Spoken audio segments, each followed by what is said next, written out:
ನಾವು ಸೇರಿದಾಗ ಎಷ್ಟಾನಂದವೋ, ಆಗ ಯೇಸುವನ್ನು ನೋಡಿ ಮಹಾನಂದದಿಂದ ಹಾಡುವೆವು.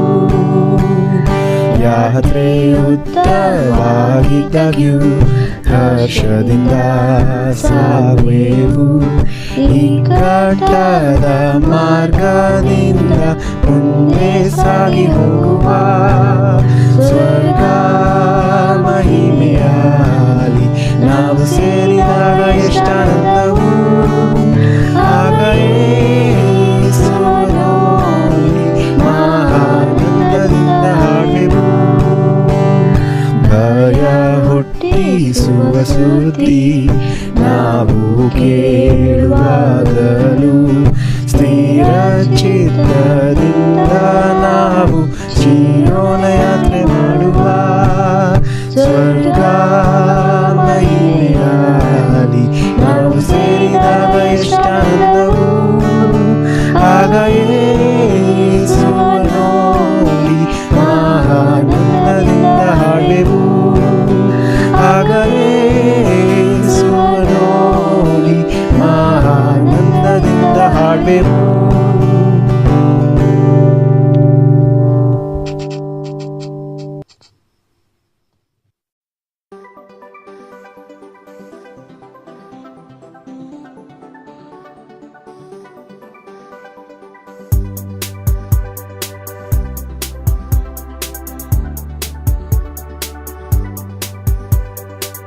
ಸಂಪೂರ್ಣವಾದ ನಿನ್ನ ಕೃಪೆ, ಶಾಶ್ವತವಾದ ನಿನ್ನ ಕೃಪೆ, ಸಂಪೂರ್ಣವಾದ ನಿನ್ನ ಕೃಪೆ, ಶಾಶ್ವತವಾದ ನಿನ್ನ ಕೃಪೆ, ಬಾಳಿಗೆ ಬೆಳಕನ್ನು ನೀಡುವಂತ ನಿನ್ನ ಕೃಪೆ, ಬಾಳಿಗೆ ಬೆಳಕನ್ನು ನೀಡುವಂತ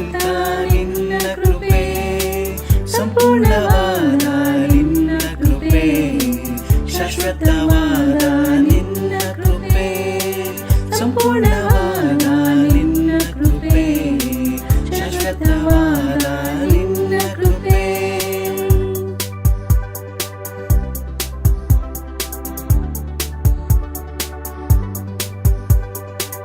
ಪಾಪಿಗೆ ಬಿಡುಗಡೆ ನೀಡಿದಂತ ನಿನ್ನ ಕೃಪೆ, ಪರಲೋಕದ ಭಾಗ್ಯವ ದಯಪಾಲಿಸಿದ ನಿನ್ನ ಕೃಪೆ, ಪಾಪಿಗೆ ಬಿಡುಗಡೆ ನೀಡಿದಂತ ನಿನ್ನ ಕೃಪೆ, ಪರಲೋಕದ ಭಾಗ್ಯವ ದಯಪಾಲಿಸಿದ ನಿನ್ನ ಕೃಪೆ, ಆತ್ಮದೇವನೇ ನಿನ್ನ ಕೃಪೆ, ಆರಾಧ್ಯ ದೇವನೇ ನಿನ್ನ ಕೃಪೆ, ಆತ್ಮದೇವನೇ ನಿನ್ನ ಕೃಪೆ, ಆರಾಧ್ಯ ದೇವನೇ ನಿನ್ನ ಕೃಪೆ, ಬಾಳಿಗೆ ಬೆಳಕನ್ನು ನೀಡುವಂತ ನಿನ್ನ ಕೃಪೆ, ಬಾಳಿಗೆ ಬೆಳಕನ್ನು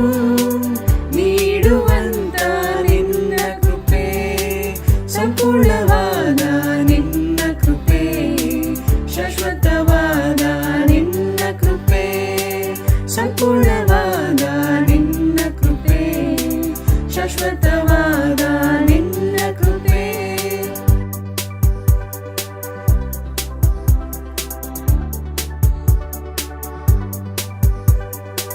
ಕರುಣೆಯ ತೋರಿದ ಪರಿಶುದ್ಧವಾದ ನಿನ್ನ ಕೃಪೆ, ನಿತ್ಯವಾದ ಮರಣದಿಂದ ಬಿಡುಗಡೆ ಮಾಡಿದ ನಿನ್ನ ಕೃಪೆ, ಕರುಣೆಯ ತೋರಿದ ಪರಿಶುದ್ಧವಾದ ನಿನ್ನ ಕೃಪೆ, ನಿತ್ಯವಾದ ಮರಣದಿಂದ ಬಿಡುಗಡೆ ಮಾಡಿದ ನಿನ್ನ ಕೃಪೆ, ಆತ್ಮದೇವನೇ ನಿನ್ನ ಕೃಪೆ, ಆರೋಗ್ಯದಾತನೇ ನಿನ್ನ ಕೃಪೆ, ಆತ್ಮದೇವನೇ ನಿನ್ನ ಕೃಪೆ, ಆರೋಗ್ಯದಾತನೇ ನಿನ್ನ ಕೃಪೆ, ಬಾಳಿಗೆ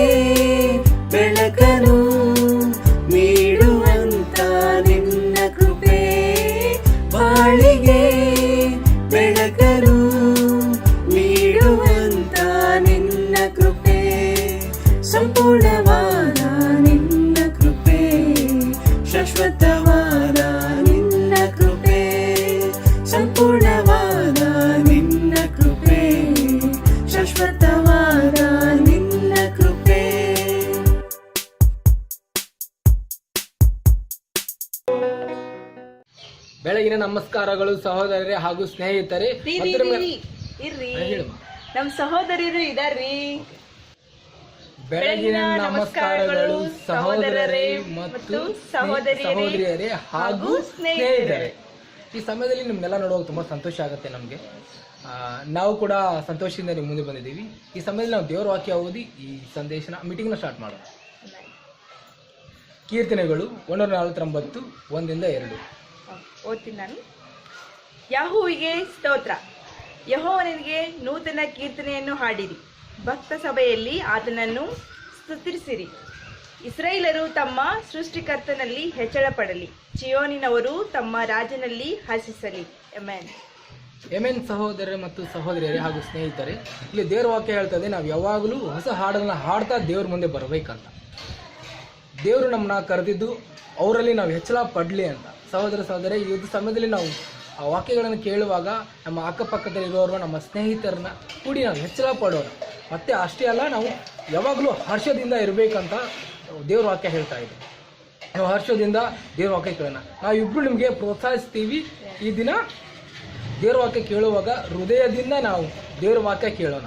ಅಷ್ಟೇ ಅಲ್ಲ, ನಮ್ಮ ಪ್ರೀತಿಯ ಸಹೋದರರು ನಮ್ಮ ಎಲ್ಲರ ಸೌಖ್ಯವನ್ನು ಬಯಸುವಂಥ ಸಹೋದರ ಆಗಿರುವಂಥ ವಿಲ್ಸೆಂಟ್ ಬ್ರದರ್ ನಮಗೋಸ್ಕರ ಸಂದೇಶವನ್ನು ಕೊಡಲಿದ್ದಾರೆ. ಇವತ್ತು ನಮ್ಮ ಅಕ್ಕಪಕ್ಕದಲ್ಲಿ ಇರೋರನ್ನ ಎಚ್ಚರಗೊಳಿಸೋಣ ಮತ್ತು ನಾವು ಎಚ್ಚರಗೊಳ್ಳೋಣ, ದೇವ್ರ ವಾಕ್ಯ ಕೇಳೋಣ. ಈ ಸಮಯದಲ್ಲಿ ಪ್ರಾರ್ಥನೆ. ಸರ್ವಶಕ್ತನ ತಂದೆ, ನಿಮ್ಮ ನಾಮಕ್ಕೆ ಸ್ತೋತ್ರ. ಬಹಳ ಸ್ತೋತ್ರ ತಂದೆ. ಈ ಸಮಯದಲ್ಲಿ ನನಗೂ ರವಿಗೂ ತಂದೆ ನಿಮ್ಮ ಮುಂದೆ ಬರಲಿಕ್ಕೆ ಸಹಾಯ ಮಾಡಿಕೊಟ್ಟಿದ್ರ ತುಂಬ ಸ್ತೋತ್ರಗಳು ತಂದೆ. ನಾನು ಪ್ರಾರ್ಥಿಸ್ತಾ ಇದ್ದೀನಿ, ನಿಮ್ಮ ವಾಕ್ಯದ ಮೂಲಕವಾಗಿ ನಾವೆಲ್ಲರೂ ಕೂಡ ಸಂತೋಷದಿಂದ ತಂದೆ ನಿಮ್ಮನ್ನು ಸ್ತುತಿಸುವಂತೆ ಹಾಡುವಂತೆ ತಂದೆ ವಾಕ್ಯವನ್ನು ತಂದೆ ಕೇಳಲಿಕ್ಕೆ ನಮ್ಮ ಹೃದಯಗಳು ಸಿದ್ಧಪಡಿಸ್ಕೊಳ್ಳೋಕ್ಕೆ ಸಹಾಯ ಮಾಡ್ತೀರಂತ ಬೇಡಿ ವಿಶ್ವಾಸ್ತಾ ಇದ್ದೀನಿ ತಂದೆ. ನಿಮ್ಮ ವಾಕ್ಯ ಹೇಳುತ್ತೆ ನಾವು ಹೆಚ್ಚಳ ಪಡಬೇಕು ಅಂತ ತಂದೆ. ಆ ವಾಕ್ಯದ ಪ್ರಕಾರ ನಾವು ಕಲಿತಂತ ವಾಕ್ಯದಲ್ಲಿ ಹೆಚ್ಚಳ ಪಡಲಿಕ್ಕೆ ಸಹಾಯ ಮಾಡ್ತೀರಂತ ಬೇಡ್ತೀನಿ ತಂದೆ. ಒಳ್ಳೆಯ ಅವಕಾಶ ಕೊಟ್ಟಿದ್ದೀರಾ ತಂದೆ. ಈ ಸಮಯ ತಂದೆ ನಾನು ನಿಮ್ಮ ಚಿತ್ತಕ್ಕೆ ಒಪ್ಪಿಸ್ಕೊಡ್ತೀನಿ. ಸಂದೇಶ ನಮ್ಮೆಲ್ಲರ ಹೃದಯಕ್ಕೆ ಮುಟ್ಟಿ ನಾವು ಅದರ ಪ್ರಕಾರ ಜೀವಿಸುವಂತೆ ಸಹಾಯ ಮಾಡ್ತೀರಂತ ಬೇಡಿ ಈ ಪ್ರಾರ್ಥನೆನ ಯೇಸು ಕ್ರಿಸ್ತನ ನಾಮದಲ್ಲಿ ಪ್ರಾರ್ಥಿಸ್ತೀನಿ ತಂದೆ. ಆಮೆನ್.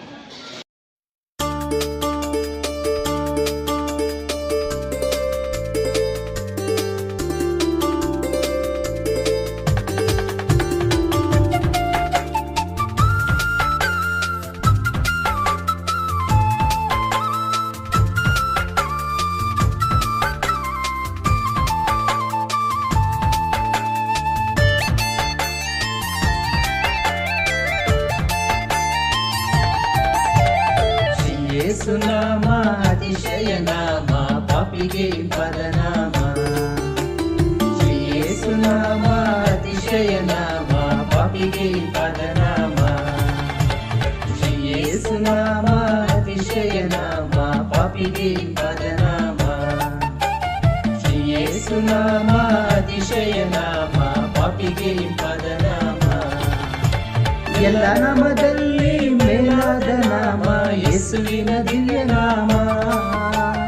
ಎಲ್ಲ ನಾಮದಲ್ಲಿ ಮೇಲಾದ ನಾಮ ಯೇಸುವಿನ ದಿವ್ಯ ನಾಮ. ಸರ್ವ ಜನರೆಲ್ಲ ಅಡ್ಡ ಬಿದ್ದು ಸ್ತೋತ್ರ ಮಾಡಿ ಹರ್ಷದಿಂದ ಹಾಡೋ ನಾಮ. ಸರ್ವ ಜನರೆಲ್ಲ ಅಡ್ಡ ಬಿದ್ದು ಸ್ತೋತ್ರ ಮಾಡಿ ಹರ್ಷದಿಂದ ಹಾಡೋ ನಾಮ. ಶ್ರೀ ಯೇಸು ನಾಮ ಅತಿಶಯ ನಾಮ, ಪಾಪಿಗೆ ಪದನಾಮ. ಶ್ರೀ ಯೇಸು ನಾಮ ಅತಿಶಯ ನಾಮ, ಪಾಪಿಗೆ ಪದನಾಮ. ಪಾಪ ಪರಿಹಾರಕ್ಕಾಗಿ ಪಾಪಿಗಳ ಹುಡುಗಿ ಧರಣಿಗೆ ಬಂದ ನಾಮ. ಪಾಪ ಪರಿಹಾರಕ್ಕಾಗಿ ಪಾಪಿಗಳ ಹುಡುಗಿ ಧರಣಿಗೆ ಬಂದ ನಾಮ. ಪಾಪರಹಿತ ಜೀವಿತದ ಮಾದರಿಯ ತೋರಿಸಿದ ಪರಿಶುದ್ಧ ಪುಣ್ಯನಾಮ. ಪಾಪರಹಿತ ಜೀವಿತದ ಮಾದರಿಯ ತೋರಿಸಿದ ಪರಿಶುದ್ಧ ಪುಣ್ಯನಾಮ. ಶ್ರೀ ಯೇಸು ನಾಮ ಅತಿಶಯ ನಾಮ, ಪಾಪಿಗೆ ಪದನಾಮ. ಶ್ರೀ ಯೇಸು ನಾಮ ಅತಿಶಯ ನಾಮ, ಪಾಪಿಗೆ ಪದನಾಮ. ಬೆಳಗವಿಲ್ಲದಷ್ಟು ಪಾಪ ನನ್ನಿಂದ ತೆಗೆಯಲು ನನಗಾಗಿ ಬಂದ ನಾಮ. ಲೆಕ್ಕವಿಲ್ಲದಷ್ಟು ಪಾಪ ನನ್ನಿಂದ ತೆಗೆಯಲು ನನಗಾಗಿ ಬಂದ ನಾಮ. ಅನ್ಯವೆಂದು ತಳ್ಳದನ್ನ ಧನ್ಯನಾಗಿ ಮಾಡಲು ಬಂದ ಉನ್ನತನ ಪುಣ್ಯನಾಮ. ಅನ್ಯನೆಂದು ತಳ್ಳದನ್ನ ಧನ್ಯನಾಗಿ ಮಾಡಲು ಬಂದ ಉನ್ನತನ ಪುಣ್ಯನಾಮ. ಶ್ರೀ ಯೇಸು ನಾಮ ಅತಿಶಯ ನಾಮ, ಪಾಪಿಗೆ ಇಂಪಾದ ನಾಮ. ಶ್ರೀ ಯೇಸು ನಾಮ ಅತಿಶಯ ನಾಮ, ಪಾಪಿಗೆ ಇಂಪಾದ ನಾಮ. ಭೂತಬಾಧಿತರಿಗೆ ನಾನಾ ರೋಗಿಗಳಿಗೆ ಸ್ವಸ್ಥ ಮಾಡುವಂತ ನಾಮ. ಭೂತಬಾಧಿತರಿಗೆ ನಾನಾ ರೋಗಿಗಳಿಗೆ ಸ್ವಸ್ಥ ಮಾಡುವಂತ ನಾಮ. ಕುಳ್ಳರಿಗೂ ಕುಂಟರಿಗೂ ಕುಷ್ಠರೋಗಿಗಳಿಗೆಲ್ಲ ಬಿಡುಗಡೆ ಕೊಡುವ ನಾಮ. ಕುಳ್ಳರಿಗೂ ಕುಂಟರಿಗೂ ಕುಷ್ಠರೋಗಿಗಳಿಗೆಲ್ಲ ಬಿಡುಗಡೆ ಕೊಡುವ ನಾಮ. ಶ್ರೀ ಯೇಸು ನಾಮ ಅತಿಶಯ ನಾಮ, ಪಾಪಿಗೆ ಇಂಪಾದ ನಾಮ. ಶ್ರೀ ಯೇಸು ನಾಮ ಅತಿಶಯ ನಾಮ, ಪಾಪಿಗೆ ಇಂಪಾದ ನಾಮ. ಎಲ್ಲರಿಗೂ ನಮಸ್ಕಾರಗಳು. ನೀವು ದೇವರನ್ನ ಬಹಳ ಪ್ರೀತಿಸ್ತಾ ಇದ್ದೀರಾ. ಖಂಡಿತವಾಗ್ಲೂ ದೇವ್ರಿಗೆ ಇನ್ನೂ ಬಹಳ ಹೆಚ್ಚಿಗೆ ಹತ್ತಿರವಾಗಬೇಕಂತ ಎಲ್ಲ ಪರಿಶ್ರಮ ಪಡ್ತಾ ಇದ್ದೀರಾ. ದೇವರು ನಿಮಗೆ ಆಶೀರ್ವಾದ ಮಾಡಲಿ. ಇವತ್ತು ನಾವು ಕಲಿಯುವಂಥ ಒಂದು ವಿಷಯ ಯೋಹಾನ 10ನೇ ಅಧ್ಯಾಯ 1-18. ಯೇಸು ಕ್ರಿಸ್ತನು ಒಳ್ಳೆಯ ಕುರುಬ. ಯೋಹಾನ 10ನೇ ಅಧ್ಯಾಯ 1-18 ಓದುವ. ನಿಮಗೆ ನಿಜ ನಿಜವಾಗಿ ಹೇಳುತ್ತೇನೆ, ಕುರಿ ಹಟ್ಟಿಯೊಳಗೆ ಬಾಗಲಿಂದ ಬಾರದೆ ಮತ್ತೆ ಎಲ್ಲಿಂದಲಾದರೂ ಹತ್ತಿ ಬರುವವನು ಕಳ್ಳನು ಸುಲುಕೊಳ್ಳುವವನು ಆಗಿದ್ದಾನೆ. ಬಾಗಲಿಂದ ಒಳಗೆ ಬರುವವನು ಆ ಕುರಿಗಳ ಕುರುಬನು. ಬಾಗಲು ಕಾಯುವವನು ಅವನಿಗೆ ಬಾಗಲನ್ನು ತೆರೆಯುತ್ತಾನೆ. ಕುರಿಗಳು ಅವನ ಸ್ವರಕ್ಕೆ ಕಿವಿಗೊಡುತ್ತವೆ. ಅವನು ಸ್ವಂತ ಕುರಿಗಳನ್ನು ಹೆಸರು ಹೇಳಿ ಕರೆದು ಹೊರಗೆ ಬಿಡುತ್ತಾನೆ. ಸ್ವಂತ ಕುರಿಗಳನ್ನೆಲ್ಲ ಹೊರಗೆ ಬಿಟ್ಟ ಮೇಲೆ ತಾನು ಅವುಗಳ ಮುಂದೆ ಹೋಗುತ್ತಾನೆ. ಕುರಿಗಳು ಅವನ ಸ್ವರವನ್ನು ತಿಳ್ಕೊಂಡು ಅವನ ಹಿಂದೆ ಹೋಗುತ್ತವೆ. ಅವು ಅನ್ಯರ ಸ್ವರವನ್ನು ತಿಳಿಯುವುದಿಲ್ಲ. ಅನ್ಯನ ಹಿಂದೆ ಹೋಗದೆ ಅವನ ಬಳಿಯಿಂದ ಓಡಿ ಹೋಗುತ್ತವೆ. ಈ ಉಪಮಾನವನ್ನು ಯೇಸು ಅವರಿಗೆ ಹೇಳಿದನು. ಆದರೂ ಆತನ ಮಾತಿನ ಅರ್ಥವನ್ನು ಅವರು ಗ್ರಹಿಸಲಿಲ್ಲ. ಆದ ಕಾರಣ ಯೇಸು ಮತ್ತು ಅವರಿಗೆ, ನಿಮಗೆ ನಿಜ ನಿಜವಾಗಿ ಹೇಳುತ್ತೇನೆ, ಕುರಿಗಳಿಗೆ ನಾನೇ ಬಾಗಲಾಗಿದ್ದೇನೆ. ನನಗಿಂತ ಮುಂಚೆ ಬಂದವರೆಲ್ಲರೂ ಕಳ್ಳರು ಸುಲುಕೊಳ್ಳುವವರು ಆಗಿದ್ದಾರೆ. ಆದರೆ ಕುರಿಗಳು ಅವರಿಗೆ ಕಿವಿಗೊಡಲಿಲ್ಲ. ನಾನೇ ಆ ಬಾಗಲು. ನನ್ನ ಮುಖಾಂತರವಾಗಿ ಯಾವನಾದರೂ ಒಳಗೆ ಹೋದರೆ ಸುರಕ್ಷಿತವಾಗಿದ್ದು ಒಳಗೆ ಹೋಗುವನು, ಹೊರಗೆ ಬರುವನು, ಮೇವನ್ನು ಕಂಡುಕೊಳ್ಳುವನು. ಕಳ್ಳನು ಕದ್ದುಕೊಳ್ಳುವುದಕ್ಕೂ ಕೊಯ್ಯುವುದಕ್ಕೂ ಹಾಳು ಮಾಡುವುದಕ್ಕೂ ಬರುತ್ತಾನೆ ಹೊರತು ಮತ್ತಾವುದಕ್ಕೂ ಬರುವುದಿಲ್ಲ. ನಾನಾದರೋ ಅವುಗಳಿಗೆ ಜೀವವೂ ಇರಬೇಕೆಂತಲೂ ಅದು ಸಮೃದ್ಧಿಯಾಗಿ ಇರಬೇಕೆಂತಲೂ ಬಂದನು. ನಾನೇ ಒಳ್ಳೆ ಕುರುಬನು. ಒಳ್ಳೆ ಕುರುಬನು ತನ್ನ ಕುರಿಗಳಿಗೋಸ್ಕರ ತನ್ನ ಪ್ರಾಣವನ್ನು ಕೊಡುತ್ತಾನೆ. ಕೂಲಿಯಾಳು ಕುರುಬನು ಕುರಿಗಳ ಒಡೆಯನೂ ಆಗಿರದೆ ತೋಳ ಬರುವುದನ್ನು ಕಾಣುತ್ತಲೇ ಕುರಿಗಳನ್ನು ಬಿಟ್ಟು ಓಡಿ ಹೋಗುತ್ತಾನೆ. ತೋಳವು ಅವುಗಳನ್ನು ಹಿಡಿಕೊಂಡು ಹಿಂಡನ್ನು ಚದರಿಸುತ್ತದೆ. ಅವನು ಕೂಲಿಯಾಳು. ಕುರಿಗಳ ಚಿಂತೆ ಅವನಿಗಿಲ್ಲ. ನಾನೇ ಒಳ್ಳೆ ಕುರುಬನು. ತಂದೆಯು ನಾನು ತಂದೆಯನ್ನು ತಿಳಿದಿರುವಂತೆಯೇ ನಾನು ನನ್ನ ಕುರಿಗಳನ್ನು ತಿಳಿದಿದ್ದೇನೆ. ನನ್ನ ಕುರಿಗಳು ನನ್ನನ್ನು ತಿಳಿದವೆ ಮತ್ತು ಕುರಿಗಳಿಗೋಸ್ಕರ ನನ್ನ ಪ್ರಾಣವನ್ನು ಕೊಡುತ್ತೇನೆ. ಇದಲ್ಲದೆ ಈ ಹಟ್ಟಿಗೆ ಸೇರದಿರುವ ಇನ್ನು ಬೇರೆ ಕುರಿಗಳು ನನಗೆ ಅವೆ. ಅವುಗಳನ್ನು ನಾನು ತರಬೇಕು. ಅವು ನನ್ನ ಸ್ವರಕ್ಕೆ ಕಿವಿಗೊಡುವವು. ಆಗ ಒಂದೇ ಹಿಂಡು ಆಗುವುದು, ಒಬ್ಬನೇ ಕುರುಬನಿರುವನು. ನಾನು ತಿರುಗಿ ಪಡೆಕೊಳ್ಳುತ್ತೇನೆಂದು ನನ್ನ ಪ್ರಾಣವನ್ನು ಕೊಡುತ್ತೇನೆ. ಅದರ ನಿಮಿತ್ತವಾಗಿ ತಂದೆಯು ನನ್ನನ್ನು ಪ್ರೀತಿಸುತ್ತಾನೆ. ನನ್ನ ಪ್ರಾಣವನ್ನು ಯಾರು ನನ್ನಿಂದ ತೆಗೆಯರು. ನನ್ನಷ್ಟಕ್ಕೆ ನಾನೇ ಅದನ್ನು ಕೊಡುತ್ತೇನೆ. ಅದನ್ನು ಕೊಡುವುದಕ್ಕೆ ನನಗೆ ಅಧಿಕಾರ ಉಂಟು, ಅದನ್ನು ತಿರುಗಿ ಪಡೆಕೊಳ್ಳುವುದಕ್ಕೆ ನನಗೆ ಅಧಿಕಾರ ಉಂಟು. ಈ ಅಪ್ಪಣೆಯನ್ನು ನನ್ನ ತಂದೆಯಿಂದ ಹೊಂದಿದ್ದೇನೆ ಅಂದನು. ಸೊ ಇಲ್ಲಿ ಕುರಿಗಳು ಅಂದ್ರೆ ನಾವು ಕುರಿಗಳು ಬಹಳ ಮುಗ್ಧವಾಗಿರುತ್ತೆ. ನೀವು ಯೋಚನೆ ಮಾಡಿ ನೋಡಿದ್ದೀರಿ, ಸರ್ಕಸ್ ಅಲ್ಲಿ ನೋಡುವಾಗ ಹುಲಿ ಇರುತ್ತೆ, ಸಿಂಹ ಇರುತ್ತೆ, ಆನೆ ಇರುತ್ತೆ, ಮಂಗ ಇರುತ್ತೆ, ಚಿಂಪಾಂಜಿ ಇರುತ್ತೆ. ಬಟ್ ಕುರಿ ಇರೋದು ನೋಡಿದ್ದೀರಾ ಸರ್ಕಸ್ ಅಲ್ಲಿ? ಯಾಕಂದ್ರೆ ಕುರಿ ಬಹಳ ಮುಗ್ಧವಾದ ಒಂದು ಪ್ರಾಣಿ. ಅದು ಬಹಳ ಇನ್ನೋಸೆಂಟ್. ಅದಕ್ಕೆ ಎಷ್ಟೇ ಟ್ರೈನ್ ಮಾಡಿದ್ರು ಅದು ಬಹಳ ಮುಗ್ಧವಾಗಿ ಅದಕ್ಕೆ ಆ ಟೈಮಲ್ಲಿ ಏನ್ ಅನ್ಸುತ್ತೆ ಅದೇ ಮಾಡುತ್ತೆ. ಅದಕ್ಕೆ ಕುರಿಗಳನ್ನ ಪಳಗಲ್ಲ. ಸೊ ಇಲ್ಲಿ ಕುರಿ ಅಂದ್ರೆ ನಾವು ಶಿಷ್ಯರು, ಕುರುಬ ಅಂದ್ರೆ ಯೇಸು ಕ್ರಿಸ್ತ. ಇಲ್ಲಿ ಈ ಒಂದು 10ನೇ ಅಧ್ಯಾಯದಲ್ಲಿ ಯೇಸು ಕ್ರಿಸ್ತ ಇಷ್ಟೊಂದು ಯಾಕೆ ಮಾತಾಡಿದ್ರು ಕುರುಬ ಬಗ್ಗೆ, ಕುರಿಗಳ ಬಗ್ಗೆ ಅಂತ ನೋಡುವಾಗ 9ನೇ ಅಧ್ಯಾಯದಲ್ಲಿ ಏನಾಯ್ತು ಅಂತ ನಾವು ನೋಡ್ಬೇಕು. 9ನೇ ಅಧ್ಯಾಯದಲ್ಲಿ ಯೇಸು ಕ್ರಿಸ್ತು ಒಬ್ಬ ಹುಟ್ಟು ಕುರುಡನ್ನ ಸಬ್ಬತ್ ದಿನದಲ್ಲಿ ಗುಣ ಮಾಡ್ತಾನೆ. ಅವನು ಹುಟ್ಟು ಕುರುಡನಾಗಿದ್ದ. ಅವನು ಗುಣ ಮಾಡಿದಾಗ ಫರಿಸಾಯರು, ಧಾರ್ಮಿಕ ಗುರುಗಳು ನೋಡಿದ್ರು. ಅವರು ನಿಜವಾಗ್ಲೂ ಅವನಿಗೆ ಗುಣ ಆಗಿದೆ ಅಂತ ನಂಬಕ್ಕೆ ಒಪ್ತಾ ಇಲ್ಲ. ಅವನಿಗೆ ಬಹಳ ಪ್ರಶ್ನೆ ಮಾಡಕ್ಕೆ ಪ್ರಾರಂಭಿಸಿದ್ವಿ. ನಿಜವಾಗ್ಲೂ ನೀನ್ ಕುರುಡನಾಗಿದ್ದ? ಅವ್ರ ಅಪ್ಪ ಅಮ್ಮನೆಲ್ಲ ಅವ್ರು ಕೇಳಿದ್ರು, ನಿಮ್ ಮಗ ಹುಟ್ಟಿದಾಗಿಂದ ಕುರುಡನಾಗಿದ್ನಾ ಅಂದ್ರೆ ಒಪ್ಕೊಳ್ಳೋಕೆ ತಯಾರಾಗಿಲ್ಲ. ಯೇಸು ಕ್ರಿಸ್ತು ಗುಣ ಮಾಡಿದ್ದಾರೆ ಅಂದ್ರೆ ನಾವೊಬ್ಬರೇ ಒಳ್ಳೆ ಕೆಲಸ ಮಾಡಕ್ ಸಾಧ್ಯ ಅಂತ ಅವ್ರು ಅನ್ಕೊಂಡಿದ್ರು. ಆಮೇಲೆ ಯೇಸು ಕ್ರಿಸ್ತುಗೆ ಮೋಶೆ ಕಟ್ಟಳೆಯನ್ನ ಅವರು ಮೀರಿ ನಡೀತಾವ್ರೆ.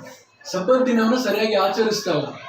ಸಬ್ಬತ್ ದಿನದಲ್ಲಿ ಇವರು ಗುಣ ಮಾಡಿದ್ರೆ ಇವ್ರು ಖಂಡಿತವಾಗ್ಲೂ ದೇವರಿಂದ ಬಂದಿಲ್ಲ ಅಂತ ಇವರು ನಿರ್ಧರಿಸಿದ್ರು. ಸೊ ಈ ರೀತಿ ಸಾಮಾನ್ಯವಾಗಿ ಯಾರಾದ್ರೂ ಏನಾದ್ರೂ ಒಳ್ಳೇದಾದ್ರೆ ಎಲ್ಲರಿಗೂ ಸಂತೋಷ ಆಗ್ಬೇಕಲ್ಲ. ಅಂದ್ರೆ ಇವ್ರಿಗೆ ಹೊಟ್ಟೆ ಹೊರಿತಾ ಇದ್ರೆ ಸಂತೋಷ ಪಡ್ತಾ ಇಲ್ಲ. ಬಟ್ ಇವ್ರಿಗೆ ಕೋಪ ಬಂದಿದೆ ಅದ್ರ ಬದಲಾಗಿ. ಸೊ ನಂತರ ನಾವು ಯೋಹಾನ 9:34 ನೋಡ್ತೀವಿ, ಅವನ್ನ ಹೊರಗಡೆ ಕಳಿಸ್ಬಿಟ್ರು. ನೀನು ಇಲ್ಲಿರೋದು ಬೇಕಾಗಿಲ್ಲ, ನೀನು ಸುಳ್ಳು ಹೇಳ್ತಾ ಇದ್ದೆ, ನೀನು ನಿಜವಾಗ್ಲೂ ಗುಣ ಆಗಿಲ್ಲ. ಸೊ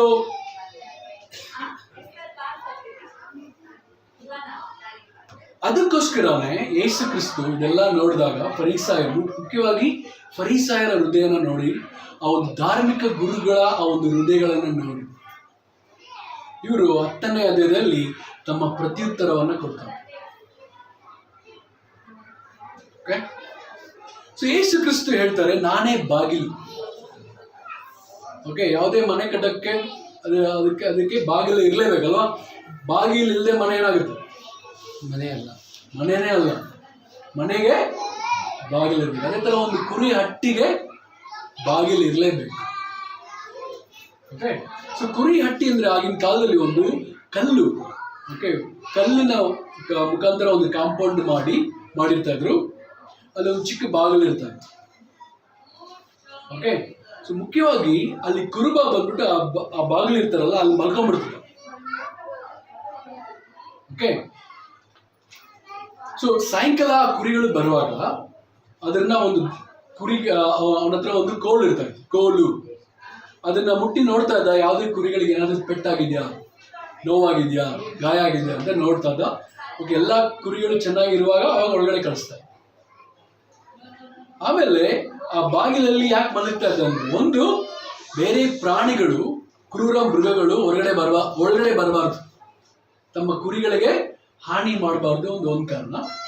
ಎರಡನೇ ಕಾರಣ, ಈ ಕುರಿಗಳು ಅವನ್ನ ದಾಟಿನೇ ಹೋಗ್ಬೇಕು.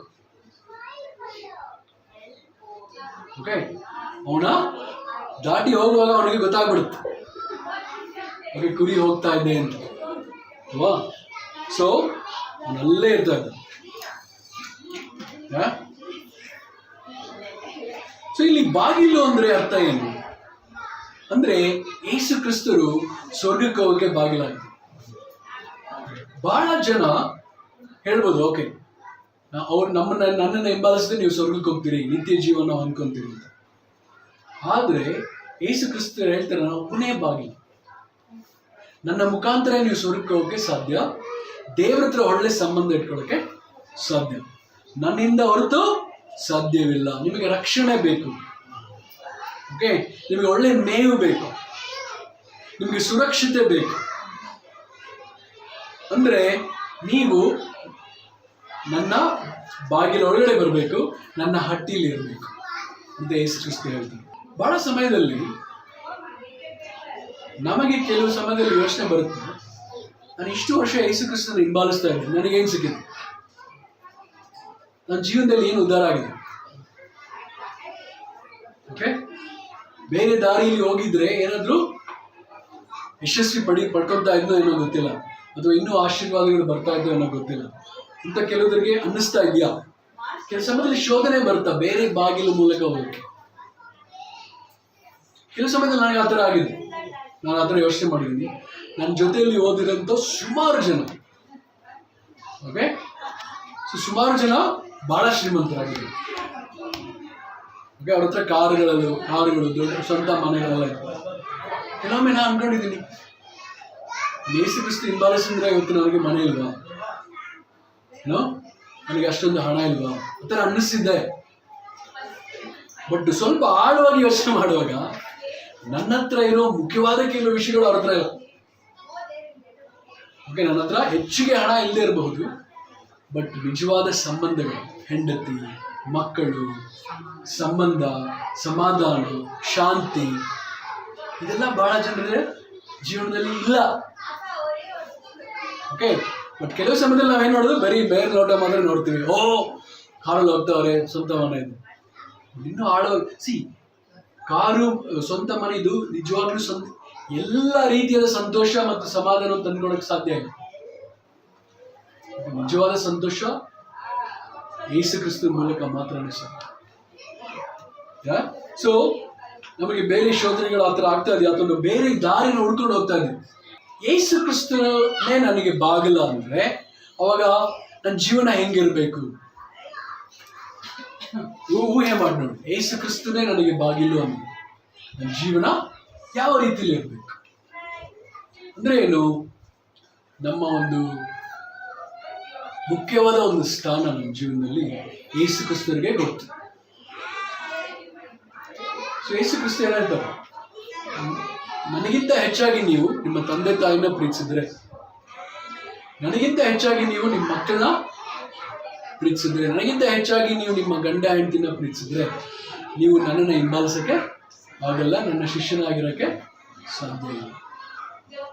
ಸೊ ಯೇಸು ಕ್ರಿಸ್ತು ಅಂದ್ರೆ ನಿಮ್ಮ ಗಂಡನ, ನಿಮ್ಮ ಹೆಂಡತಿನ ಪ್ರೀತಿ ಮಾಡಬೇಡ್ರಿ ಅಂತ ಹೇಳ್ತಾ ಇಲ್ಲ, ನಿಮ್ಮ ತಾಯಿ ತಂದೆನ ಪ್ರೀತಿ ಮಾಡಬೇಡ್ರಿ ಅಂತ ಇಲ್ಲ, ಮಕ್ಕಳನ್ನ ಪ್ರೀತಿ ಮಾಡಬೇಡ್ರಿ ಅಂತ ಇಲ್ಲ. ಆದ್ರೆ ಹೇಳ್ತಾರೆ, ನಿಜವಾಗಲೂ ನಿಮಗೆ ನಿಮ್ಮ ಹೆಂಡತಿ ಹತ್ರ, ಗಂಡ ಹತ್ರ, ಮಕ್ಕಳ ಹತ್ರ ಒಳ್ಳೆ ಸಂಬಂಧ ಇರ್ಬೇಕಂದ್ರೆ ಮೊದಲು ನೀವು ನನ್ನ ಹತ್ರ ಒಳ್ಳೆ ಸಂಬಂಧ ಇಟ್ಕೋಬೇಕು. ನನ್ನ ಸಂಬಂಧ ಗಟ್ಟಿಯಾಗಿದ್ರೆ ಏನಾಗುತ್ತೆ? ಬೇರೆ ಸಂಬಂಧಗಳು ಗಟ್ಟಿ ಆಗುತ್ತವೆ. ಬಹಳ ಸಮಯದಲ್ಲಿ ನಾವು ದೇವ್ರನ್ನ ಬಿಟ್ಬಿಡ್ತೀವಿ, ಬೇರೆ ಸಂಬಂಧಗಳು ಗಟ್ಟಿಯಾಗಿ ನಿಲ್ಲ.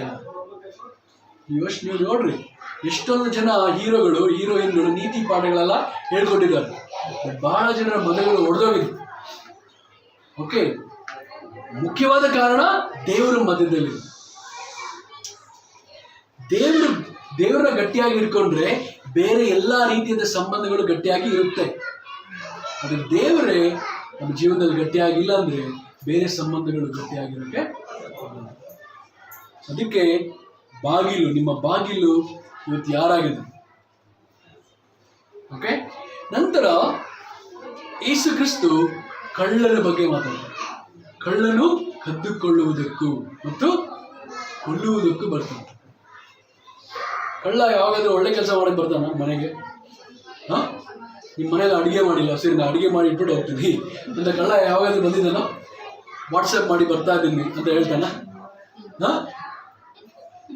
ಯಾರು ಗೊತ್ತಿಲ್ಲದೆ ಇರುವಾಗ ಬರ್ತಾನೆ, ನೀವು ಇಲ್ಲದೆ ಇರುವಾಗ ಬರ್ತಾನೆ. ಓಕೆ, ಯಾವುದಾದ್ರೂ ಬೆಲೆಯುಳ್ಳ ಶ್ರೇಷ್ಠವಾದ ವಸ್ತುಗಳಿದ್ರೆ ಅದನ್ನ ಎತ್ಕೊಂಡು ಹೋಗ್ಬಿಡ್ತಾರೆ. ಅಕಸ್ಮಾತ್ ನೀವು ಅಡ್ಡ ಬಂದ್ರೆ ನಿಮ್ಮನ್ನು ಕೊಂದ್ಬಿಡ್ತಾರೆ. ಓಕೆ, ಸೊ ಯೇಸು ಕ್ರಿಸ್ತು ಕಳ್ಳ ಅಂದ್ರೆ ಯಾರ ಬಗ್ಗೆ ಮಾತಾಡ್ತಾರೆ?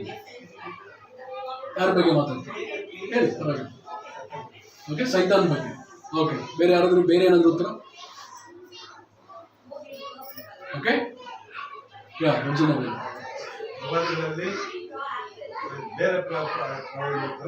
ಓಕೆ, ಸುಳ್ಳು ಪ್ರವಾದಿಗಳು. ಓಕೆ, ಇಬ್ರು ಕರೆಕ್ಟ್. ಓಕೆ, ಸೊ ಆಮೇಲೆ ಸ್ವಾರ್ಥ ನಾಯಕರು, ಉದಾಹರಣೆಗೆ ಫರಿಸಾಯ, ಧರ್ಮಗುರುಗಳು. ಓಕೆ, ಸೊ ಇವ್ರು ಯಾರಿಂದ ಪ್ರೇರೇಪಣೆ ಹೊಂದಿದ್ದಾರೆ?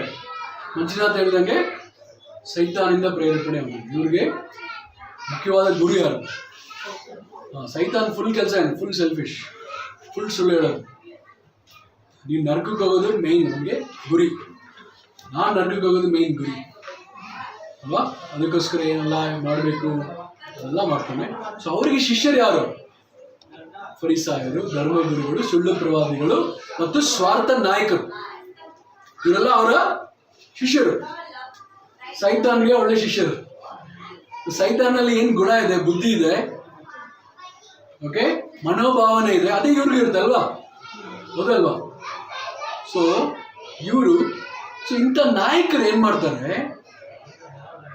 ಓಕೆ, ಕುರಿಗಳನ್ನ ಯೂಸ್ ಮಾಡ್ಕೊಂಡು, ಜನರನ್ನ ಯೂಸ್ ಮಾಡ್ಕೊಂಡು. ಆದ್ರೆ ಒಳ್ಳೆ ನಾಯಕರು ಅಂದ್ರೆ ಒಳ್ಳೆ ಕುರುಬ, ಅವನು ದೇವರಿಂದ ಪ್ರೇರೇಪಣೆ ಹೊಂದಿರ್ತಾನೆ. ಅವನು ಕುರಿಗಳನ್ನ ಯೂಸ್ ಮಾಡಲ್ಲ, ಕುರಿಗಳಿಗೆ ಸೇವೆ ಮಾಡ್ತಾನೆ ಬದಲಾಗಿ.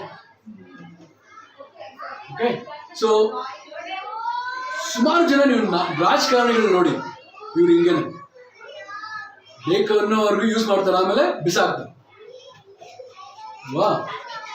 ಸೊ ಬಟ್ ಒಳ್ಳೆ ಕುರುಬ ಯೇಸು ಕ್ರಿಸ್ತು, ಮತ್ತು ನಾವು ಒಳ್ಳೆ ಕುರುಬ ಅಂದ್ರೆ ಒಳ್ಳೆ ನಾಯಕರು. ನಮಗೆ ಯೇಸು ಕ್ರಿಸ್ತು ಹಾಗೆ ಹೃದಯ ಆಗಿದೆ. ಸೊ ಅದಕ್ಕೇನೆ 1 ಪೇತ್ರ 5ನೇ ಅಧ್ಯಾಯ 4ನೇ ವಚನದಲ್ಲಿ ಪೇತ್ರ ಹೇಳ್ತಾರೆ, ಕುರುಬರಲ್ಲಿ ಪ್ರಧಾನ ಕುರುಬ ಯಾರು? ಯೇಸು ಕ್ರಿಸ್ತು. ಚೀಫ್ ಶೆಪರ್ಡ್, ಪ್ರಧಾನ ಕುರುಬ. ಅಂದ್ರೆ ನಾವು ಪ್ರಧಾನ ಕುರುಬನ ಹಾಗೆ ಇರ್ಲಿಕ್ಕೆ ನಾವು ಎಲ್ಲಾ ಪ್ರಯಾಸ ಪಡ್ಬೇಕು. ಸೈತಾನ್ ತರ ಅಲ್ಲ, ಸ್ವಾರ್ಥಿಗಳಾಗಿ ಜನರನ್ನ ಯೂಸ್ ಮಾಡ್ಬೇಕು. ಓಕೆ, ಜನರಿಗೆ ಸೇವೆ ಮಾಡಿ. ಯಾವುದೋ ಒಂದು ಪಿಕ್ಚರ್ ಎಲ್ಲ ನೋಡಿದೆ, ಗುರುಗಳು, ಗುರು ಇದ್ದಾರೆ, ಯೇಸು ಇದ್ದಾರೆ. ಸ್ವಾಮೀಜಿ ಕಾಲ್ನ ಒಬ್ಬ ಶಿಷ್ಯ ತೊಳಿತಾವನೆ, ಅದೇ ನೀರನ್ನ ಕುಡಿತಾವನೆ. ಬಟ್ ಇಲ್ಲಿ ಯೇಸು ಕ್ರಿಸ್ತು ಶಿಷ್ಯರ ಕಾಲ್ನ ತೊಳಿತಾವನೆ. ಎಷ್ಟೊಂದು ವ್ಯತ್ಯಾಸ ಇದೆ.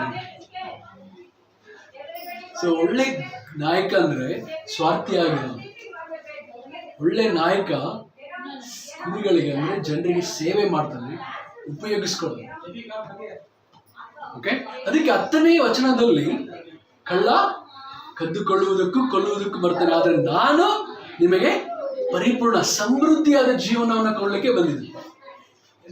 ಅಂದ್ರೆ ನಿಮ್ಮ ಜೀವನವನ್ನು ಮಿಸರಬಲ್, ಬಹಳ ಕಠಿಣವಾಗಿ ನಾನು ಮಾಡಕ್ ಬಂದಿಲ್ಲ.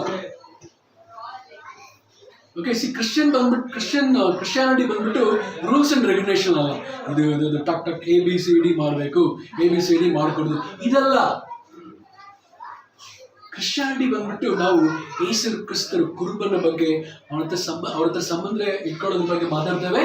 ಮತ್ತು ಸಂತೋಷದಿಂದ ಯೇಸು ಕ್ರಿಸ್ತು ನಿನಗೆ ಎಷ್ಟು ಉತ್ತಮವಾದ ಜೀವನವನ್ನು ಕೊಡ್ತಾರೆ, ಸಮೃದ್ಧಿಯಾದ ಜೀವನ, ಅತ್ಯುತ್ತಮವಾದ ಜೀವನವನ್ನು ಕೊಡ್ತಾರೆ.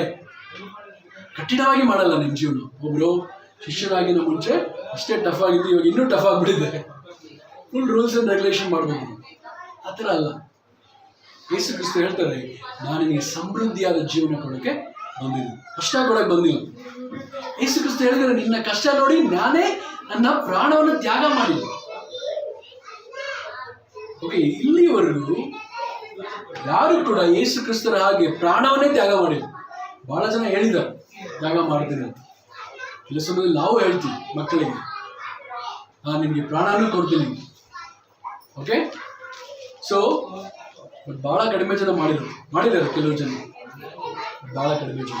ಯೇಸು ಕ್ರಿಸ್ತು ಬಹಳ ವ್ಯತ್ಯಾಸವಾದ ಒಂದು ಕುರುಬರಾಗಿದ್ದಾರೆ, ತನ್ನ ಪ್ರಾಣವನ್ನು ಕೊಟ್ಟಿದ್ದಾರೆ. ಅದಕ್ಕೆ ಅವರು ಪ್ರಧಾನ ಕುರುಬರು, ಅವರು ನಮಗೆ ಮಾದರಿಯಾಗಿದೆ.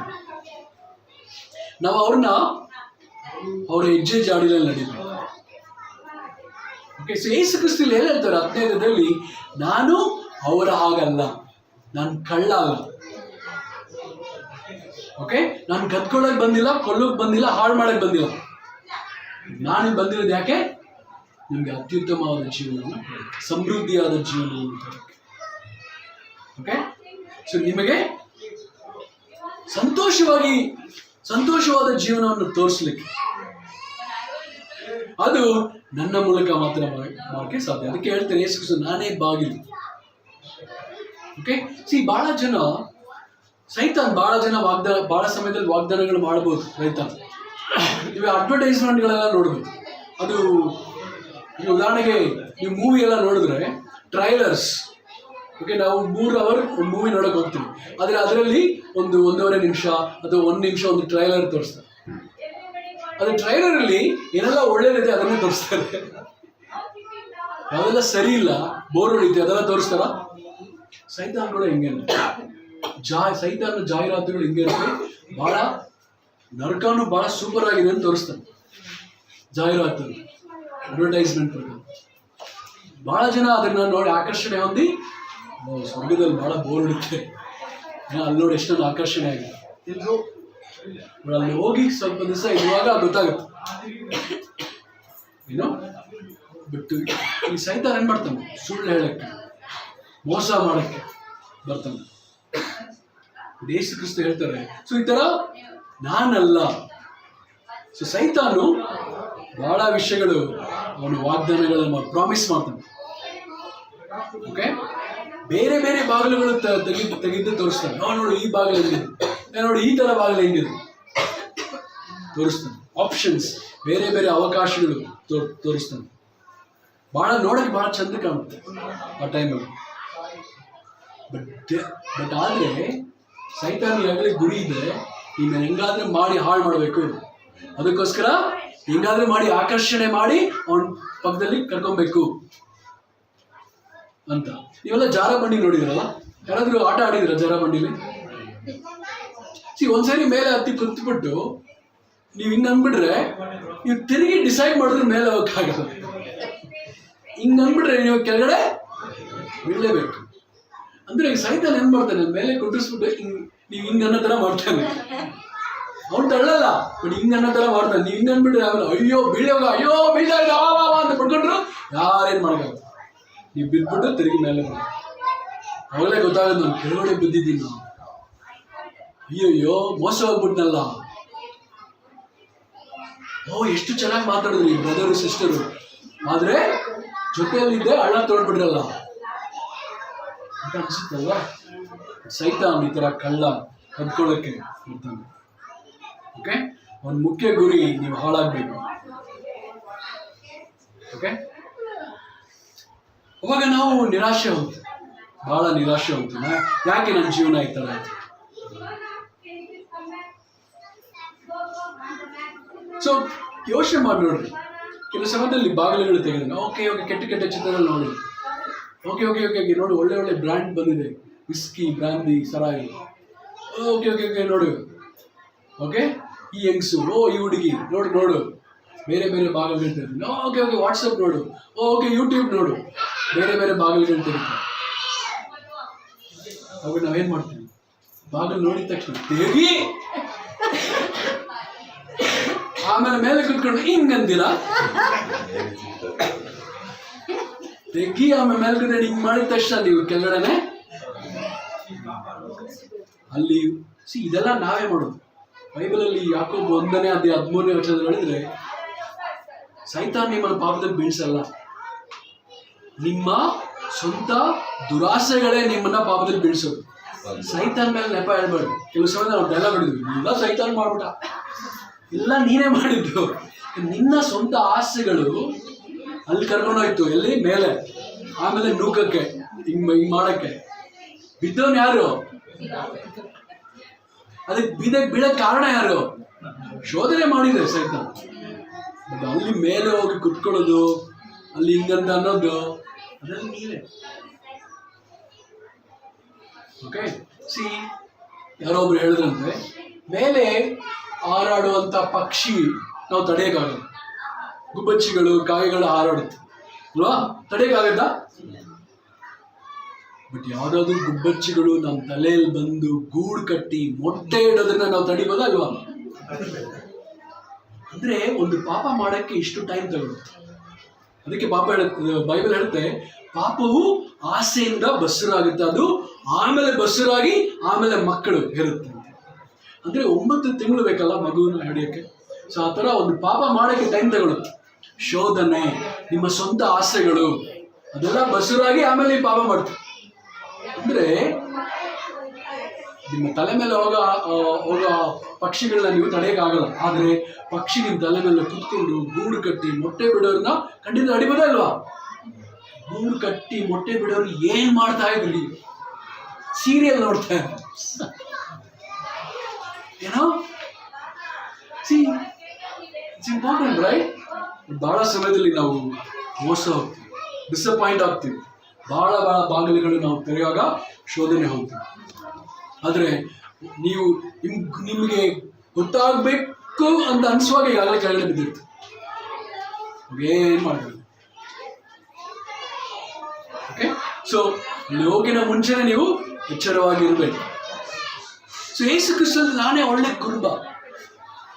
Okay, I am not hired hand. Hired hand ಏನಂತ? ಕೆಲಸದ ಆಳು. ಓಕೆ, ಸೊ ಉದಾಹರಣೆಗೆ ನೋಡಿ, ಪ್ರಕಾಶ್ ಹತ್ರ ಒಂದು ಸ್ವಂತ ತೋಟ ಇದೆ, ಅವ್ರದೇ ಸ್ವಂತ ತೋಟ. ಓಕೆ, ಅವರೇ ಕೆಲಸ ಮಾಡಿದ್ರೆ ಬಹಳ ಸಂತೋಷದಿಂದ, ಬಹಳ ಪ್ರೀತಿಯಿಂದ, ಬಹಳ ಜವಾಬ್ದಾರಿಯಿಂದ ಮಾಡ್ತಾರೆ. ಬೇರೆ ಯಾರಿಗಾದ್ರೂ ಕೆಲಸ ಒಪ್ಪಿಸಿದ್ರೆ ಏನ್ ಮಾಡ್ತಾರೆ? ಅದು ಅವ್ರದ್ದೆಲ್ಲ ಅಲ್ವಾ? ಓಕೆ, ಬಹಳ ಜನ ಇವಾಗ ಹಬ್ಬ ಎಲ್ಲ ಮಾಡಿದ್ರಲ್ವಾ, ಫುಲ್ ಸೀರಿಯಲ್ ಸೆಟ್ ಎಲ್ಲ ಹಾಕಿ ಡ್ಯಾನ್ಸ್ ಎಲ್ಲ ಆಡ್ಕೊಂಡು, ಓಕೆ, ಎಲ್ಲರಿಗೂ ಊಟ ಎಲ್ಲ ಕೊಟ್ಕೊಂಡು ಮಾಡಿದ್ರು. ಯಾಕೆ? ಯಾರ್ದೋ ದುಡ್ಡು ಎಲ್ಲ ಮಂದಿ ಜಾತ್ರೆ ಅಲ್ವಾ? ಅವರೇ ದುಡ್ಡು ಹಾಕಿ ಊರಿಗೆಲ್ಲ ಬಿರಿಯಾನಿ ಕೊಡ್ತಾರಾ? ಯಾಕೆ? ಅವ್ರದ್ದೆಲ್ಲ ದುಡ್ಡು. ಅವ್ರದ್ದು ದುಡ್ಡು ಅಂದ್ರೆ ಯೋಚನೆ ಮಾಡ್ತಾರೆ, ಒಂದೊಂದು ಪೈಸೆ ಖರ್ಚು ಮಾಡಕ್ಕೂ ಯೋಚನೆ ಮಾಡ್ತಾರೆ ಅಲ್ವಾ? ಸೊ ಯೇಸು ಕ್ರಿಸ್ತ ಹೇಳ್ತಾರೆ, ನಾನು ಕೂಲಿ ಆಳಲ್ಲ, ನಾನು ಯಾರು? ನಾನು ಒಳ್ಳೆ ಕುರುಬ. I am A good shepherd. ನಾನು ನಿಮಗೋಸ್ಕರ ಜೀವ ಕೊಟ್ಟಿದ್ದೆ. ಬಟ್ ಕೂಲಿ ಆಳ ಅದನ್ನ ಮಾಡಲ್ಲ. ಕೂಲಿ ಆಳ ಏನ್ ಮಾಡ್ತಾನೆ? ಯಾವ್ದಾದ್ರು ತೋಳ ಬರುವಾಗ ಓಡ್ತಾನೆ. ಯಾಕಂದ್ರೆ ಅವನಿಗೆ ಏನಾದ್ರೂ ಆಗ್ಬಿಡುತ್ತೆ, ನಾನು ಸೇವ್ ಆಗಿರ್ಬೇಕು, ಕುರಿ ಹಂಗಾದ್ರೆ ಅದು ನನಗೆ ನಂದಲ್ಲ ಕುರಿ. ಓಕೆ, ಸೊ ಖಂಡಿತವಾಗ್ಲೂ ಕುರಿಗಳ ರಕ್ಷಣೆ ಬಗ್ಗೆ ಯೋಚನೆ ಮಾಡಲ್ಲ. ಸೊ ನಾವು ಪ್ರಧಾನ ಕುರುಬನ್ನ ನಾವು ಹಿಂಬಾಲಿಸ್ತಾ ಇದೀವಿ ಅಂದ್ರೆ, ನಾವು ಒಳ್ಳೆ ಆಗ್ಬೇಕಂದ್ರೆ ಏನ್ ಮಾಡ್ಬೇಕು? ಕೆಲವೊಮ್ಮೆ ನಾವು ತ್ಯಾಗ ಮಾಡಿ ಜೀವನ ಕೊಡಕ್ಕೆ ತಯಾರಾಗಿರ್ಬೇಕು. ಟೈಮ್ ಬರುವಾಗ ಯಾವಾಗಲೂ ರೆಡಿ ಆಗಿರೋದಲ್ಲ, ಜೀವ ಕೊಡಲ್ಲ ಅದಲ್ಲ, ಟೈಮ್ ಬರುವಾಗ ಕೊಡ್ಬೇಕು. ಸುಮ್ಮನೆ ಮಾತಾಡೋರು ಯಾವತ್ತೂ ಕೊಡೋದು. ನಿಜವಾಗ್ಲೂ ಕುರಿಗಳಿಗೆ ನಾವು ಆ ಒಂದು ಸಮಯ ಬರುವಾಗ ಜೀವ ಕೊಡೋಕ್ಕೆ ತಯಾರಾಗಿಲ್ಲ. ಸೊ ಕುರಿಗಳಿಗಾಗಲೇ ಮಂದೆಗಳಿದೆ. ಓಕೆ, ಸೊ ಆಮೇಲೆ ಹೊಸ ಕುರಿಗಳು ಬರಬೇಕು. ನಾವು ಎಲ್ಲಿ ಹೋಗಿ ನಾವೆಲ್ಲರೂ ಕುರಿಗಳು ಇಲ್ಲಿ ನಾವು ಬೇಷಾಗಿದ್ದೀವಲ್ಲ, ಆರಾಮಾಗಿದ್ದೀವಿ. ಅವಾಗ ಹೊಸ ಕುರಿಗಳು ಬರೋಕ್ಕೆ ನಾವು ಯೋಚನೆ ಮಾಡ್ತೀವಿ, ಹೊಸ ಕುರಿಗಳು ಹೆಂಗೆ. ಓಕೆ, ಅದಕ್ಕೋಸ್ಕರ ನಾನೇನು ಪ್ರಯತ್ನ ಮಾಡ್ತೀನಿ? ಸೊ ಇಲ್ಲಿ ಇರೋ ಕುರಿಗಳನ್ನ ಹೇಗೆ ಸುರಕ್ಷಿತವಾಗಿ ನೋಡ್ಕೋಬೇಕು ಮತ್ತು ಹೊಸ ಕುರಿಗಳನ್ನ ಹೇಗೆ ಕರ್ಕೊಂಡ್ಬರ್ಬೇಕು ನಾವು ಯೋಚನೆ ಮಾಡಬೇಕು. ಓಕೆ, ಸೊ ಇಲ್ಲಿ ಯೋಹಾನ 10ನೇ ಅಧ್ಯಾಯ 27ನೇ ವಚನದಲ್ಲಿ ಯೇಸು ಕ್ರಿಸ್ತ ಹೇಳ್ತಾರೆ, ಕುರಿಗಳು ಒಳ್ಳೆ ಕುರುಬನ ಧ್ವನಿಯನ್ನ ಕೇಳಿಸ್ಕೊಳ್ಳುತ್ತೆ ಮತ್ತು ಕಂಡುಹಿಡಿಯುತ್ತೆ. ಓಕೆ, ಕುರಿಗಳಿಗೆ ಕುರುಬನ ವಾಯ್ಸ್ ಧ್ವನಿ ಗೊತ್ತಿದೆ. ಸೊ ನಿಮಗೆ ನನಗೆ ಯೇಸು ಕ್ರಿಸ್ತನ ವಾಯ್ಸ್ ಧ್ವನಿ ಗೊತ್ತಿದೆ. ಎಷ್ಟು ಗೊತ್ತಿದೆ, ಎಷ್ಟು ಫೆಮಿಲಿಯರ್ ಆಗಿದೆ, ನೀವು ಗುರುತಿಸ್ಕೊಂತೀರಿ. ಕೆಲವು ಸಮಯದಲ್ಲಿ ಸೈತಾನ ಮಾತಾಡ್ತೀನಿ,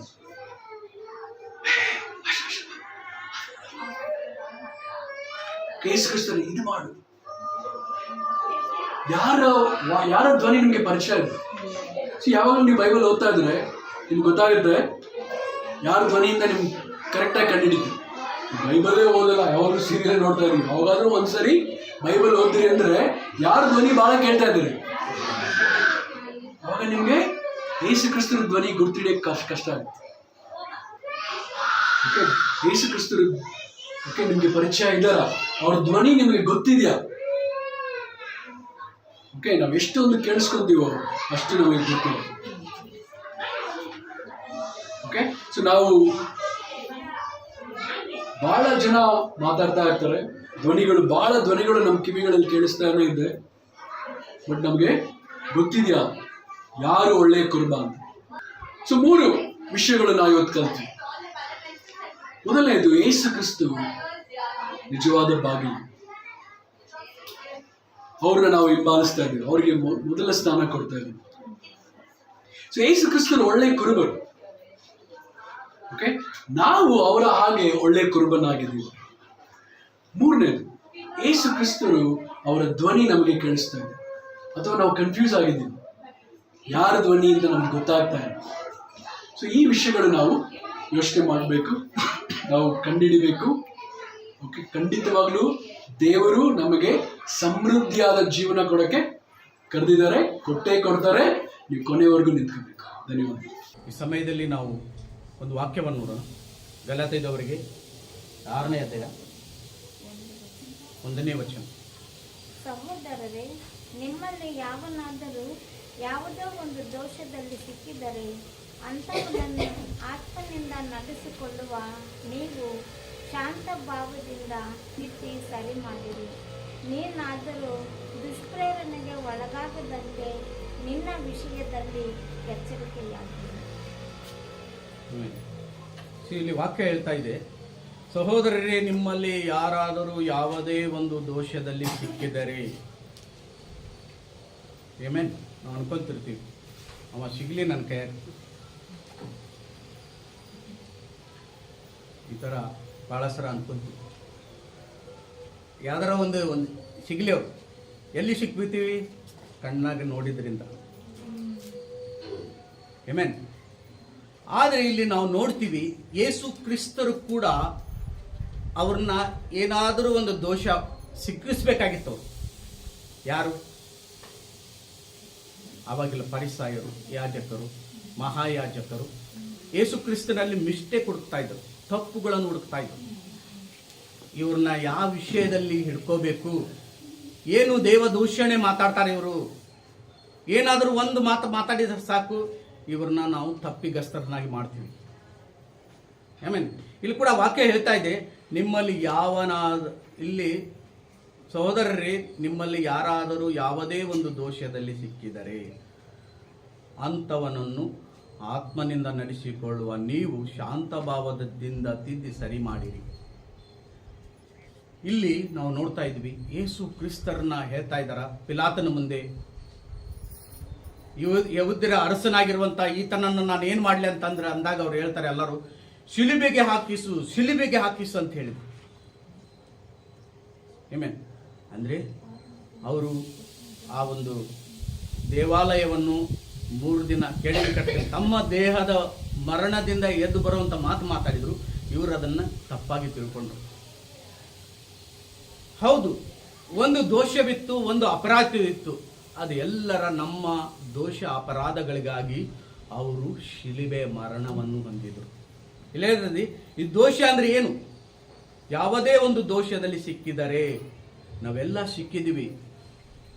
ಆ ಸಿಕ್ಕಂತ ಸಂದರ್ಭದಲ್ಲಿ ಆ ಒಂದು ಯೇಸು ಕ್ರಿಸ್ತರು ಯಾವ ಪಾಪ ಮಾಡಲಾರ್ದೆ ನಮ್ಮ ದೋಷಗಳೆಲ್ಲ ತಮ್ಮ ಮೇಲೆ ಹಾಕ್ಕೊಂಡು ಮರಣದ ಕಂಬವನ್ನು ಏರಿದರು. ಆಮೆನ್.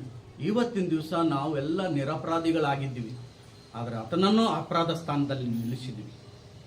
ಇವತ್ತು ನಾವೆಲ್ಲ ಬಿಡುಗಡೆ ಆದಂಥ ಜನರು, ಆದರೆ ಆತನು ಜೈಲಿನಲ್ಲಿರುವಂಥ ಯೇಸು ಕ್ರಿಸ್ತರಾದ.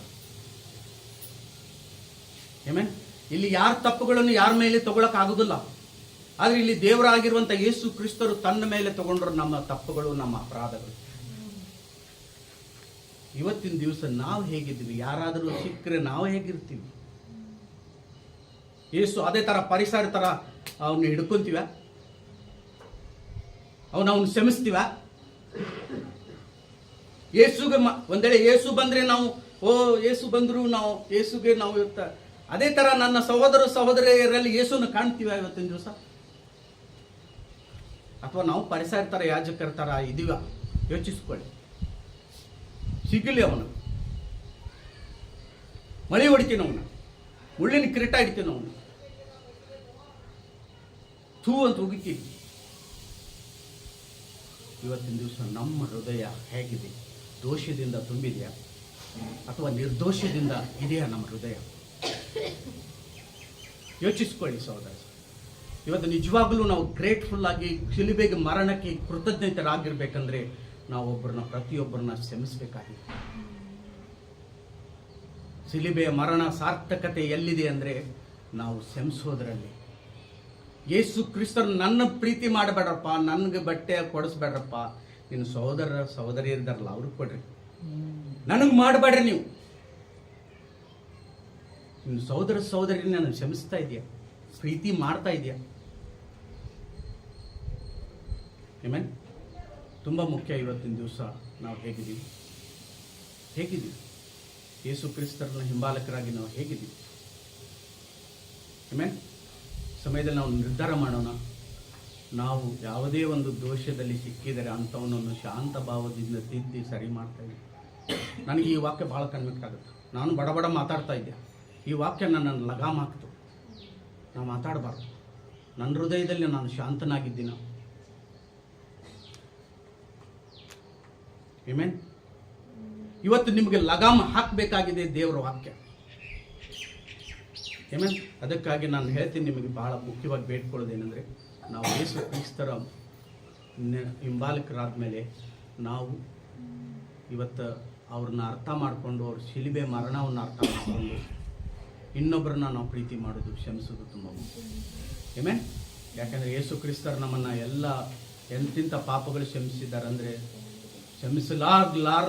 ಆಗಲಾರ್ದಂಥ ಪಾಪಗಳನ್ನು, ಅಪರಾಧಗಳನ್ನು, ತಪ್ಪುಗಳನ್ನು, ವ್ಯಭಿಚಾರವನ್ನು, ಕೊಲೆಯನ್ನು, ಆದರವನ್ನು ಎಲ್ಲವೂ ಕ್ಷಮಿಸಿದ್ದಾರೆ.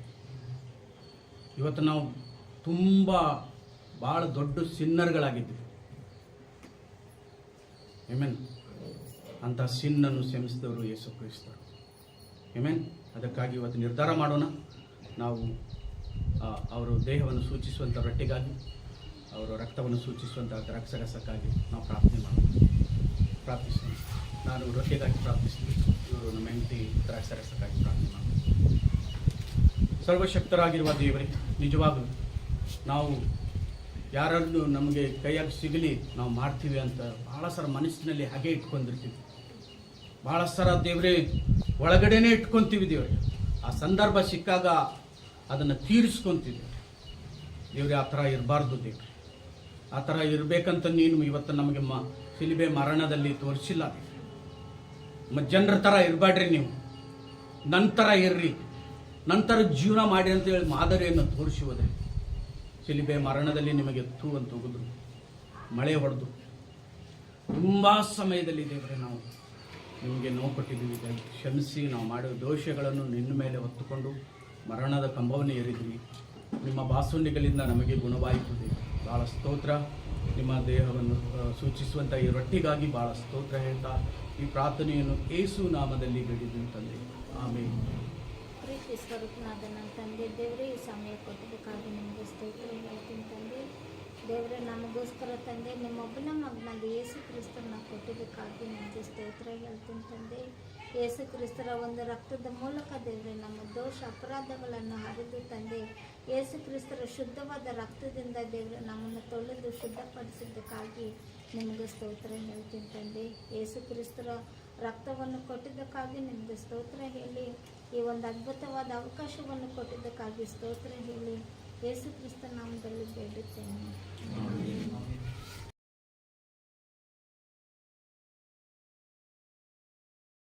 ಅನುಗೊಳಿಸಿ ಭೋಜನ ಕರೆದೆ ನೀ ಮನುಜನ, ನೀಡಲವಗೆ ಅನುದಿನ ನಿತ್ಯ ಜೀವನ. ಅನುಗೊಳಿಸಿ ಭೋಜನ ಕರೆದೆ ನೀ ಮನುಜನ, ನೀಡಲವಗೆ ಅನುದಿನ ನಿತ್ಯ ಜೀವನ. ಅನುಗೊಳಿಸಿ ಭೋಜನ ಕರೆದೆ ನೀ ಮನುಜನ.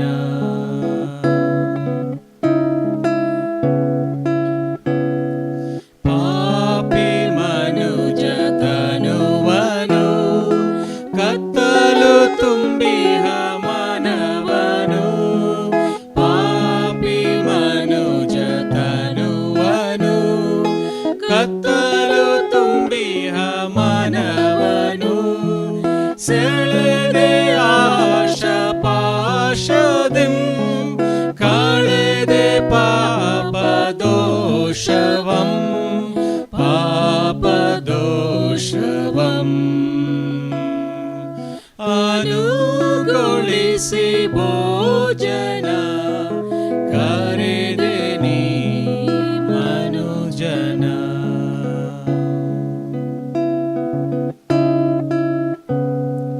ಶಾಂತಿರಹಿತ ಜಗವನು ಸ್ವಾರ್ಥ ಭರಿತ ನರನನು, ಶಾಂತಿರಹಿತ ಜಗವನು ಸ್ವಾರ್ಥ ಭರಿತ ನರನನು, ಗೆದ್ದೆ ನೀನು ಪಾವನ ನೀನೆ ಸ್ವರ್ಗ ಜೀವನ, ಸ್ವರ್ಗ ಜೀವನ.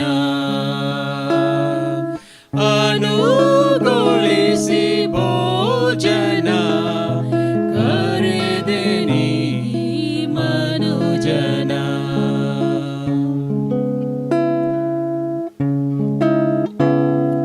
ಸತ್ಯ ಸುಗುಣ ಸಂಪನ್ನನೆ, ನಿತ್ಯ ನಿರ್ಮಲ ಧೀಮಂತನೆ, ಸತ್ಯ ಸುಗುಣ ಸಂಪನ್ನನೆ, ನಿತ್ಯ ನಿರ್ಮಲ ಧೀಮಂತನೆ, ಭುಜಿಸಿ ದಿವ್ಯ ಭೋಜನ ನೆನೆವೆ ನಿನ್ನ ಅನುದಿನ, ನಿನ್ನ ಅನುದಿನ.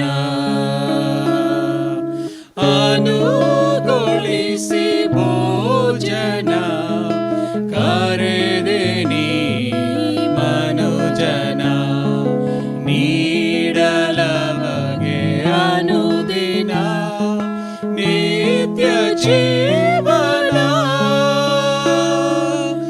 ಅನುಗೊಳಿಸಿ ಭೋಜನ ಕರೆದೆ ನೀ ಮನುಜನ. ಪ್ರೀತಿಯ ಸಹೋದರ ಸಹೋದರರೇ, ಖಂಡಿತ ನಂತನಿ ಈ ಸಂದೇಶ ತುಂಬ ನೀವು ಅರ್ಥ ಮಾಡ್ಕೊಂಡಿದ್ದೀರಂತ. ದೇವರಿಗೆ ಮಹಿಮೆ ಆಗಲಿ. ದೇವ ಬ್ರದರ್ನ ಅತ್ಯುತ್ತಮವಾಗಿ ಉಪಯೋಗಿಸ್ಕೊಂಡಿದ್ದಾರೆ. ಖಂಡಿತ ಇದೇ ರೀತಿಯಲ್ಲಿ ಬರೋ ಭಾನುವಾರ ಕೂಡ ನಮಗೆ ಆನ್ಲೈನ್ದಲ್ಲಿ ಮೀಟಿಂಗ್ ಇರುತ್ತೆ. ದಯವಿಟ್ಟು ತಪ್ಪದೆ ನೋಡಿ ನಿಮ್ಮ ಆತ್ಮೀಯ ಜೀವನವನ್ನು ಇನ್ನೂ ಉತ್ತಮವಾಗಿ ಬೆಳೆಸ್ಕೊಬೇಕಂತ ನಿಮ್ಮಲ್ಲಿ ಮೊರೆ ಇಡ್ತಾ ಇದ್ದೀನಿ. ಈ ಸಮಯದಲ್ಲಿ ನಾವೆಲ್ಲರೂ ಪ್ರಾರ್ಥನೆ ಮಾಡಿ ಈ ಕೂಟವನ್ನು ಮುಕ್ತಾಯ ಮಾಡೋಣ. ಪ್ರಾರ್ಥನೆ ಮಾಡೋಣ. ಅತಿ ಪರಿಶುದ್ಧ ದೇವರೇ, ನಿಮ್ಮ ವಾಕ್ಯಗಳನ್ನು ಕೊಟ್ಟು ನಮ್ಮನ್ನು ಆಶೀರ್ವಾದ ಮಾಡಿದ್ದಕ್ಕಾಗಿ ಸ್ತೋತ್ರ. ತಂದೆ, ನಿಮ್ಮ ವಾಕ್ಯದಂತೆ ನಡೆಯುವುದಕ್ಕೆ ನಮಗೆ ಸಹಾಯ ಮಾಡಿ. ತಂದೆ, ನಾವು ಇನ್ನೂ ಎಲ್ಲ ವಿಷಯದಲ್ಲಿ ಬೆಳೆಯೋದಕ್ಕೆ ಸಹಾಯ ಮಾಡಿ. ಆತ್ಮೀಯವಾದ ಫಲಗಳಲ್ಲಿ, ಆತ್ಮೀಯವಾದ ನಂಬಿಕೆಯಲ್ಲಿ ದೇವರೇ ನೀವು ನಮ್ಮನ್ನು ಬೆಳೆಸಬೇಕಂತ ನಿಮ್ಮಲ್ಲಿ ಮೊರೆ ಇಡ್ತಾ ಇದ್ದೀನಿ. ನಮ್ಮನ್ನು ಆಶೀರ್ವಾದ ಮಾಡಿ ಬಲಪಡಿಸ್ಬೇಕಂತ ಕೇಳ್ಕೊಳ್ತಾ ಇದ್ದೀನಿ. ನಮ್ಮೆಲ್ಲರಿಗೂ ಒಂದೇ ಮನಸ್ಸು ಕೊಡಿ, ನಿಮ್ಮನ್ನು ಅರ್ಥ ಮಾಡ್ಕೊಳ್ಳುವಂಥ ಮನಸ್ಸು ನಮಗೆ ಕೊಡಬೇಕಂತ ಪ್ರಾರ್ಥಿಸ್ತೇನೆ. ತಂದೆ, ಈ ಲೋಕದಲ್ಲಿ ಜೀವಿಸುವ ಹಾಗೆ ನಾವು ಜೀವಿಸದೆ ಆತ್ಮೀಯವಾಗಿ ವ್ಯತ್ಯಾಸಕರವಾದ ರೀತಿಯಲ್ಲಿ ದೇವರೇ ನಿಮಗೆ ಹೇಗೆ ಅನಿಸುತ್ತೋ ಹಾಗೆ ನಾವು ಜೀವಿಸೋದಕ್ಕೆ ನಮ್ಮನ್ನು ಆಶೀರ್ವದಿಸಬೇಕಂತ ಕೇಳ್ಕೊಂಡು ಪ್ರಾರ್ಥನೆ ನಿಮ್ಮ ಒಬ್ಬನೇ ಮಗನಾದ ಯೇಸು ನಾಮದಲ್ಲಿ ಪ್ರಾರ್ಥಿಸ್ತೀನಿ ದೇವರೇ. ಆಮೇನ್. ಧನ್ಯವಾದಗಳು.